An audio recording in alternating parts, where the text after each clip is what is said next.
Sabe, cada prato de comida que a gente come, ele conta uma história. E hoje, vamos mergulhar em algumas dessas histórias, provando um pouco do passado rico e muitas vezes surpreendente da alimentação aqui no Brasil.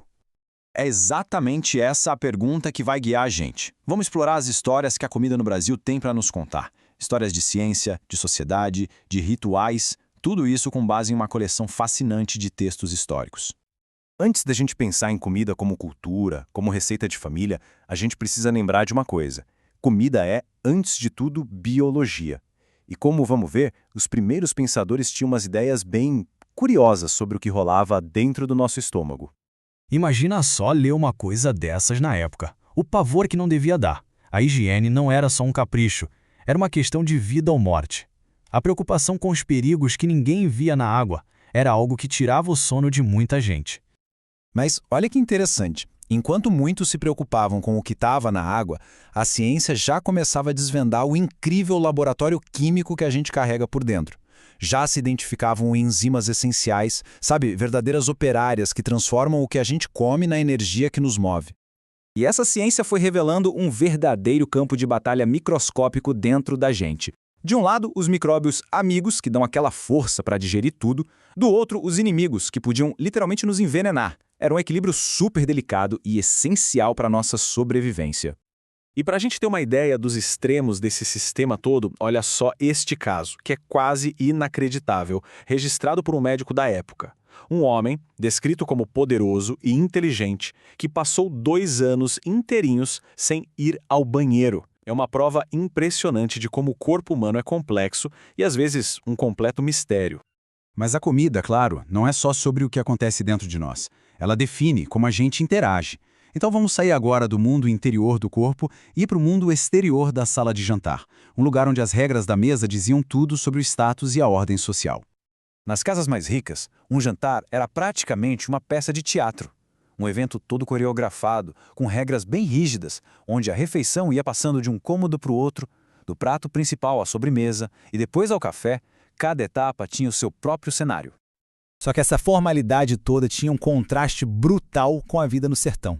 Lá, a segregação de gênero era a norma e era inflexível na hora de comer. Um reflexo bem claro de uma estrutura social completamente diferente.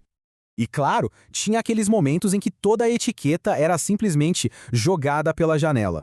Existem relatos de banquetes que viravam um caos absoluto, um frenesi de bebida, comida e destruição, mostrando o lado mais, digamos, selvagem das reuniões sociais. Bom, seja num banquete caótico ou num jantar cheio de regras, tudo sempre começa com os ingredientes. Agora, vamos mergulhar em como os próprios sabores da nossa terra formaram a base do que a gente entende como prato cultural brasileiro. E no coração da nossa culinária está ela, a mandioca. Um ingrediente incrível, super versátil, que é processado em vários tipos de farinha. Cada uma com seu propósito, seu sabor e que molda a comida do dia a dia de milhões de brasileiros até hoje. E o preparo da comida podia ir muito além da necessidade, sabe? Podia ser uma arte, quase uma performance com ritmo. Isso fica muito claro na Cantiga para fazer paçoca, uma música que guiava o preparo desse prato tão tradicional. O ritmo da música parecia espelhar o som percussivo do pilão batendo. Isso transformava um trabalho que era bem pesado em um esforço comunitário musical. Cada batida ali juntava a comunidade em torno de um prato que todo mundo adorava. A Amazônia, por sua vez, oferecia ingredientes realmente únicos, como o turu. Imagina só, um molusco que é tirado de dentro das árvores do mangue. Era considerado não só uma iguaria, mas também um remédio popular. É uma prova da riqueza da nossa biodiversidade. É claro que para acompanhar todas essas comidas, as bebidas sempre tiveram um papel central na vida social, né? Elas selavam amizades, negócios, celebrações. O começo do século XX viu uma mudança drástica. Dá uma olhada em como as importações de vinho português despencaram. Isso abriu um espaço enorme para as bebidas locais, como a cachaça e o café, ganharem o palco e ajudarem a definir uma nova identidade nacional, no copo. E claro, essas bebidas vieram cheias de rituais. Desde brindes poéticos à cachaça, até, olha só, a aprovação do próprio Papa para o café como uma bebida perfeita para fechar um jantar. Cada gole estava carregado de tradição e significado. Bom, a gente já viu a ciência no estômago, as regras da sociedade e o espírito das bebidas. Mas será que existe um único prato que consegue juntar tudo isso?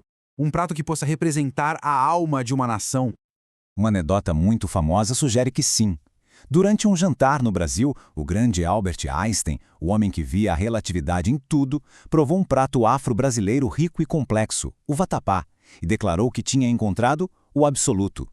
Esse momento captura perfeitamente a mágica da comida. Um prato pode ir muito além do sustento e se tornar uma experiência tão profunda quanto a filosofia mais complexa, mas com a grande vantagem de ser, convenhamos, bem mais saboroso. No fim das contas, é isso. Toda refeição que a gente faz carrega uma história escondida. Uma história de ciência, de cultura, de identidade. A pergunta que fica pra gente pensar é: que história está no nosso prato hoje à noite?